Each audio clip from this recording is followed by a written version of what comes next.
আমাদের দেশের সুরক্ষার প্রশ্ন, পশ্চিমবঙ্গের সুরক্ষার প্রশ্ন এবং যেভাবে জনবিন্যাস বদলে গেছে, আজকে আমরা প্রথম দিনই আমরা কেন্দ্রীয় স্বরাষ্ট্র দপ্তর তথা বিএসএফ এর সীমান্ত সুরক্ষিত করার জন্য জমি ট্রান্সফার প্রক্রিয়া আমরা আজকে অনুমোদন দিলাম এবং আজ থেকেই ল্যান্ড ট্রান্সফার প্রক্রিয়া শুরু হবে।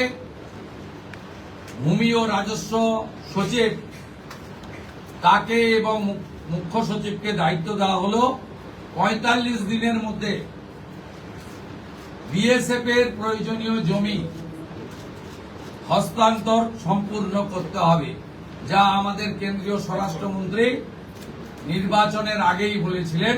এই কাজটা আজকে প্রথম ক্যাবিনেটে আমরা করলাম।